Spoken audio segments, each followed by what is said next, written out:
Hello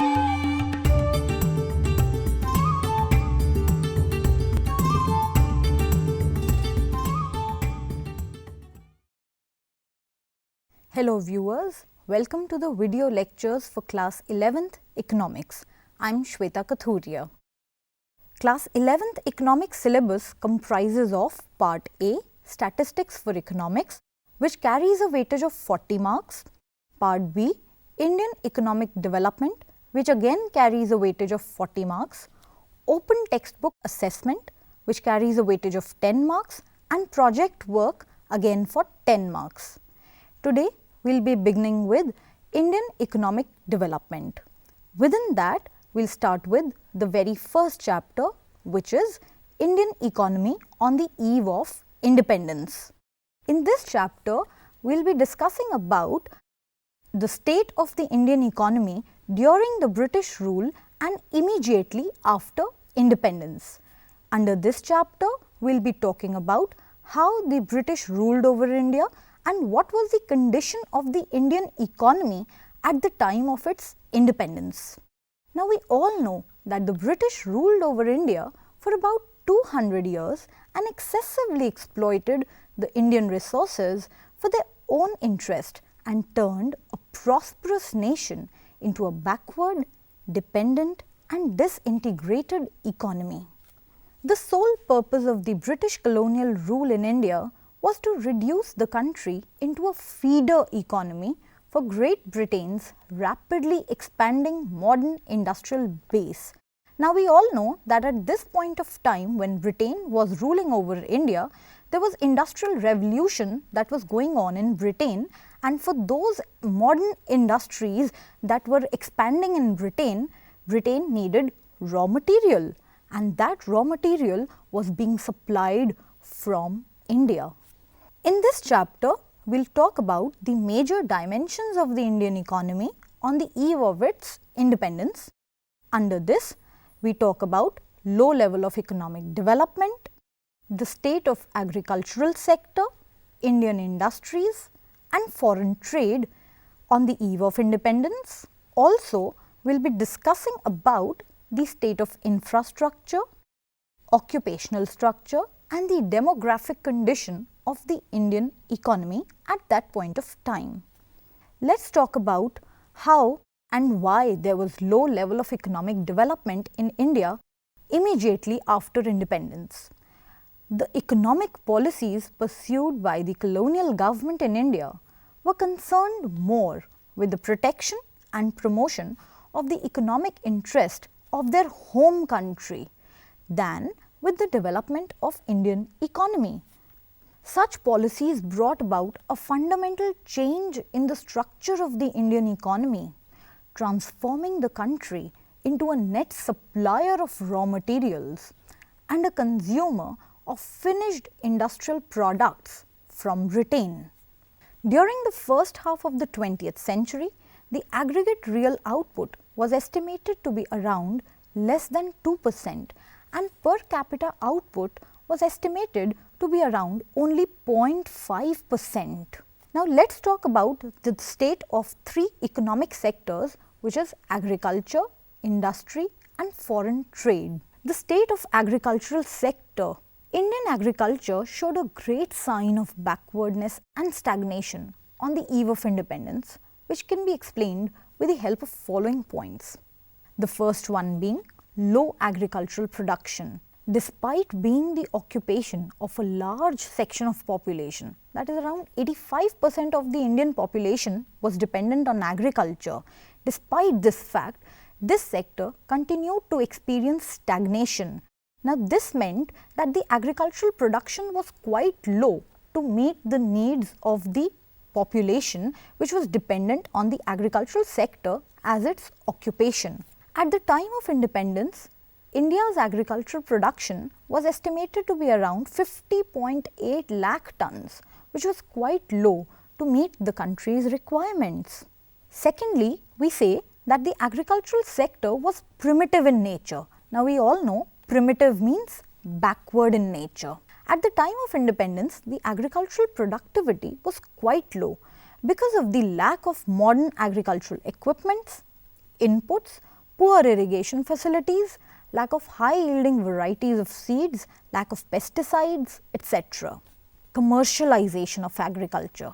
The British rule initiated commercialization of agriculture, whereby the farmers were forced to grow cash crops instead of food crops. These cash crops were either used for sale in the market or were being used by the British industries back home. Of course, these cash crops were being used by the British industries in the form of a raw material, right? Let's talk about land settlement system. One of the major cause of the stagnation of agricultural sector was the introduction of land settlement system by the British. Under this system, there existed an intermediary class, that is the zamindars, that existed between the British government and the peasants or the actual tillers. This zamindari class had been appointed by the British to collect revenue from the peasants regardless of their economic conditions, which led to immense misery and social tension among the farmers. Huge growth in agricultural indebtedness. Now, due to low productivity in the agricultural sector and implementation of the land settlement system or the zamindari class, peasants were under debt, which added to their miseries. Debt was created because of the fact that the peasants had to pay taxes to the zamindars irrespective of the fact whether there was good rainfall, good production or not. Now, let's talk about the state of Indian industries on the eve of independence. India could not develop a sound industrial base under the colonial rule. Britishers systematically destroyed Indian handicraft industry and no modern industrial base was allowed to come up. The growth rate of the agricultural sector and its contribution towards GDP was very small, estimated to be around only 10%. Remember, we are talking about the growth rate of the agricultural sector and its contribution towards GDP. Contribution towards GDP means how much this industrial sector was contributing towards the income generation in the Indian economy. And see, it was only around 10%, which means that the production and the growth of the industrial sector was quite low. The state of Indian industries can be explained with the help of the following points. First, deindustrialization of the Indian economy. Deindustrialization means no industrialization of the Indian economy. The colonial government deindustrialized the Indian economy. The primitive motive behind this was twofold. First, to reduce India into a mere exporter of raw materials for the upcoming modern industries in Britain, and secondly, to turn India into a sprawling market for the finished goods coming from the British industries. Now, of course, we all understand that the British deindustrialized the Indian economy in order to protect and promote their own industries back home. Otherwise, who would buy their products in India? This is a very, very important point from the exam point of view, right? Now, let's talk about the second point, which is decline of the traditional Indian handicraft industry. Due to the discriminatory policy followed by the colonial government, India experienced decline of the handicraft industry, which led to massive unemployment in the industrial sector. Now, this caused migration from the urban area back to the villages, which made the agricultural sector overburdened. Of course, all those people who had been displaced from the Indian handicraft industry had no jobs to do, and so they migrated back to the rural areas where agricultural sector was their major occupation, and that is why the agricultural sector, which was already engaging a large section of the population, became overburdened. That is why, remember, we talk about disguised unemployment in the agricultural sector or the primary sector. Secondly, it led to rise in the import of cheap manufactured goods from Britain.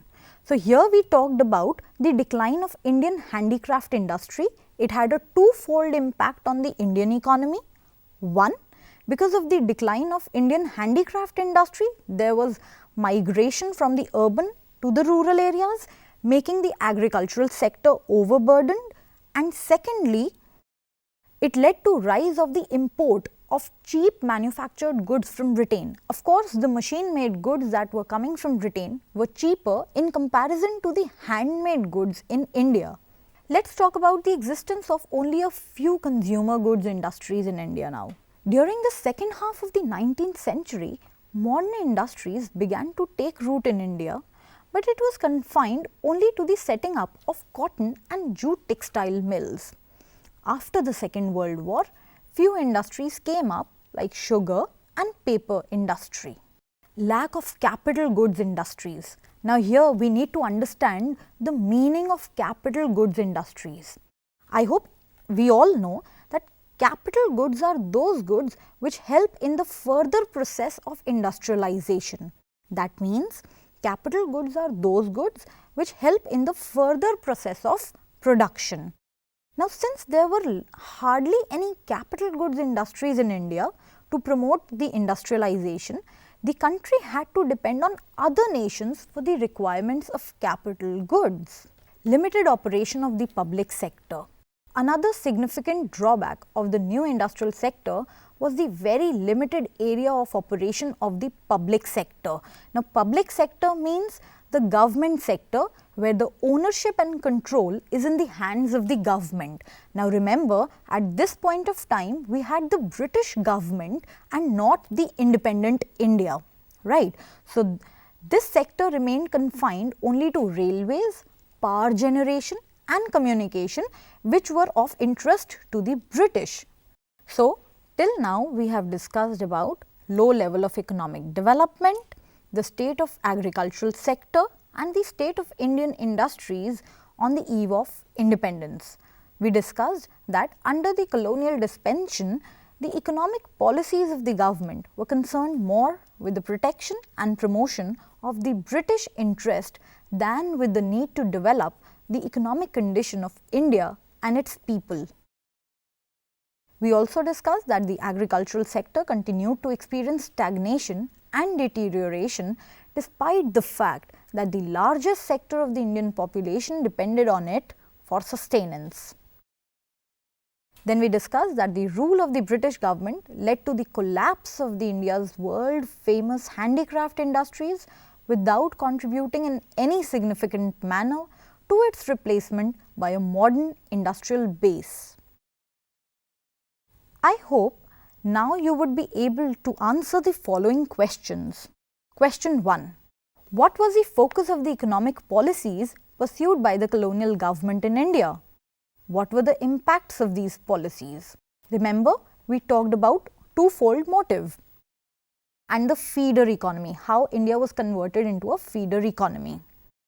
Question 2. What were the main causes of agricultural stagnation in India during the colonial period? Question number 3. What was the twofold motive behind the systematic deindustrialization effected by the British in pre-independent India? Now, this question is very important from exam point of view. Remember, twofold motive was first to make India a net supplier of raw materials for the British industries, and second, to convert India into a sprawling market for the British finished goods. Question number 4. Name some modern industries which were in operation in our country at the time of independence. So, in today's lecture, we've talked about the low level of economic development, the state of agricultural sector and the state of Indian industries on the eve of independence. In our next lecture, we'll be talking about the state of foreign trade, infrastructure, occupational structure and the demographic condition of the Indian economy at the time of independence. Thank you. See you again.